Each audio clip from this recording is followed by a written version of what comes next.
मुख्यमंत्री एकनाथ शिंदेसोबत गणेश नाईक यांनी केलेल्या चर्चेमध्ये नवी मुंबईकरांना आता बंपर लॉटरी मिळणार आहे। 500 चौरस फुटापर्यंतच्या घरांना मालमत्ता करमाफी देण्याचा निर्णय घेण्यात येणार आहे।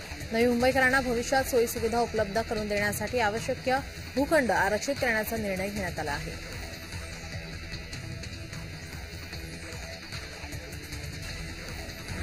पश्चिम महाराष्ट्रातील भाजप आमदारांना देवेंद्र फडणवीस यांनी विधानसभेचा कानमंत्र दिलाय। प्रलंबित विकास कामे लवकर मार्गी लावण्यास आपण स्वतः मदत करणार असल्याचं त्यांनी म्हटलंय। लोकसभेत ज्या मुद्द्यांवरती फटका बसला आहे त्याचाही आढावा घेतला आहे। मराठा आरक्षण, ओबीसी आरक्षण यावरही आमदारांसोबत चर्चा झाली। लाडकी बहीण, युवा प्रशिक्षण या योजना प्रत्येक गावात पोहोचवा, महायुतीच्या स्थानिक सर्व पदाधिकाऱ्यांना सोबत घेऊन काम करा असे आदेश त्यांनी दिले।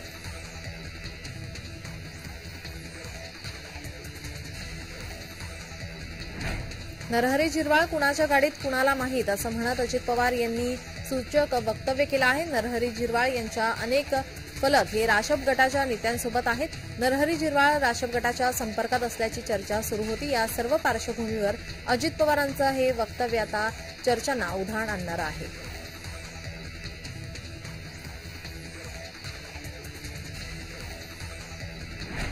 काँग्रेसने गोंदिया जिल्ह्यातील 4ही विधानसभा मतदारसंघातून निवडणूक लढण्यास इच्छुक असणाऱ्यांचे अर्ज मागवले होते। या 4ही मतदारसंघातून 44 इच्छुकांनी अर्ज दाखल केले आहेत। सर्वाधिक 17 अर्ज हे अर्जुनी मोरगाव विधानसभा मतदारसंघातून आले आहेत, तर 4 जागांसाठी 44 अर्ज आल्याने उमेदवारीची लॉटरी कोणाला लागणार याकडे आता नजरा लागल्या आहेत।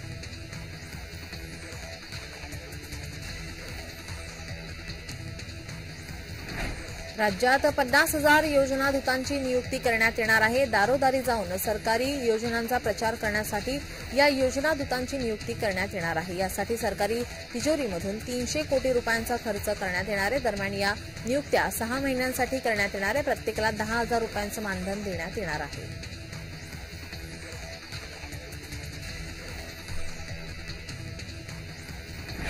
मराठा आरक्षण चळवळीतले नेते मनोज जरांगे पाटील यांची शुक्रवारी 9 ऑगस्ट रोजी कोल्हापूरमध्ये मराठा आरक्षण जनजागृती आणि शांतता रॅली आयोजित करण्यात आली।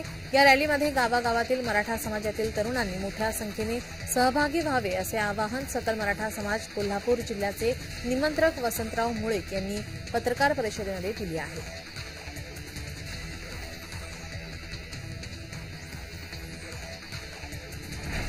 उपमुख्यमंत्री अजित पवारांच्या जनसन्मान यात्रेचा आजचा दुसरा दिवस आहे। निफाड, येवला, लासलगावमध्ये जनसन्मान यात्रा निघणार आहे। निफाडमध्ये शेतकरी मेळाव्याचं आयोजन करण्यात आलं आहे। अजित पवारांच्या आता भूमिकेकडे सर्वांचं लक्ष असेल।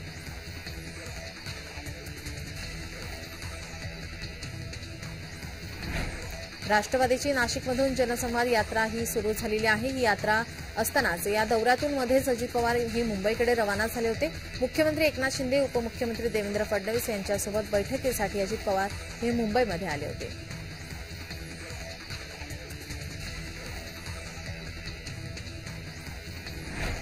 राशपची शुक्रवारपासून शिवराज्य यात्रा ही निघणार आहे। किल्ले शिवनेरीपासून यात्रेला सुरुवात होणार आहे। लढा महाराष्ट्राच्या स्वाभिमानाचा असं घोषवाक्य देण्यात आलं आहे। प्रदेशाध्यक्ष जयंत पाटील आणि खासदार अमोल कोल्हे याचं नेतृत्व करतील। विधानसभा निवडणुकीसाठी आता राशपची मोर्चेबांधणी सुरू झाली आहे। जुन्नरमध्ये राशपकडून आता फलकबाजी या ठिकाणी पाहायला मिळते।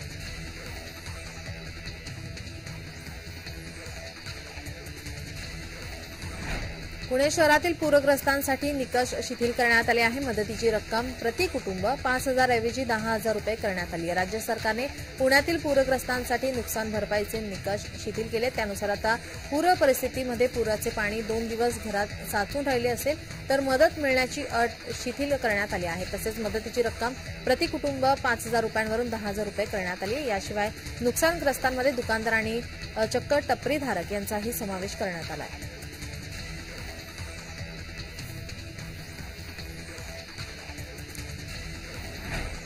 मुंबई विमानतळावर 2 धावपट्ट्या हव्यात अशी मागणी आता खासदार रवींद्र वायकर यांनी लोकसभेमध्ये केली।